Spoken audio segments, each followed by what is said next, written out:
বাংলাদেশের নিবন্ধিত দল আছে 56টা, তার মধ্যে আওয়ামী লীগের সহযোগী ছিল 16টা।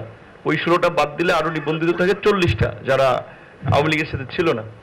অনিবন্ধিত দল আছে পত্রপত্রিকা বিভিন্ন নামধামে প্রায় 100 খানেক। তো এইখানে আপনারা এই জাতীয় ঐক্যমতের মতো একটা গুরুত্বপূর্ণ ঐতিহাসিক এই আলোচনা বা দলিল চূড়ান্ত করবেন কাদেরকে নিয়ে, কারা সেটার স্টেক হোল্ডার হবে, সেটা আপনারা একটু পুনর্বিবেচনা করবেন, 1 নম্বর দাবি। 2 নম্বর যে বিষয়টি নিয়ে আপনারা আজকে আলোচনা করছেন, সেইখানে আমাদের তো বর্তমানে আছে যে আপনার রাষ্ট্রপতি 2বার বেশি কেউ থাকতে পারে না।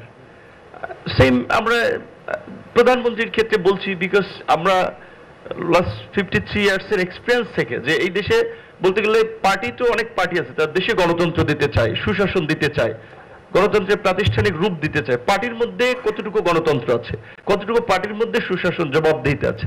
সুতরাং সেই ক্ষেত্রে ন্যূনতম রাষ্ট্রীয় ব্যবস্থায় যে বিধানটা এখন আমরা সুযোগ পেয়েছি, সেইটাকে যদি আমরা হাতছাড়া করি, বাংলাদেশে আর 20 বছরে এটা হবে কিনা আমরা কিন্তু সন্দিহান আছি। তাই আমি অনুরোধ করবো যে সবাইকে আমাদের ব্যক্তি এবং দলের স্বার্থ ঊর্ধ্বে উঠে আমরা জাতীয় স্বার্থের কথা চিন্তা করি, যেটি ইতিমধ্যে এসেছে।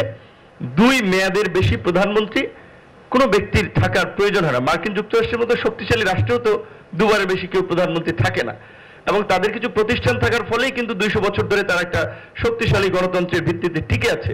সুতরাং এই ক্ষেত্রে আমরা অন্যদেরকেও বলবো যে একটু এভাবে চিন্তা করেন। আর সর্বশেষ কথা হচ্ছে যে যেটি আপনারা পরবর্তী দিন আলোচনার জন্য রেখেছেন, কি কি পরবর্তী দিন ঐক্যমতে পৌঁছাতে চান সেটার একটা ক্লু যদি আগে দিয়ে দেন, এবং আপনারা যেগুলো সংক্ষিপ্ত যেটা আগেও বলেছি যে একটু হাত বা সমর্থন নিয়ে যারা একমত, সেটা তো দরকার হয় না আলোচনা, যারা দ্বিমত, কেন দ্বিমত সেটা একটু শুনে আপনারা রেফারির ভূমিকা থেকে আপনাদের একটা সিদ্ধান্তে পৌঁছাতে হবে, কিন্তু সব এখান থেকে পৌঁছাতে পারবেন না। তো আলোচনাটাকে এইভাবে একটু সাজালে, না হলে অনেকে বোরিং হয়ে যাচ্ছে।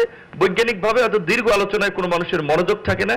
আর টেলিভিশনের লাইভটা আপনি রেকর্ড রাখেন, যদি বন্ধ করা যায় তাহলে বোধহয় আলোচকের সংখ্যাটা কিছু কমবে।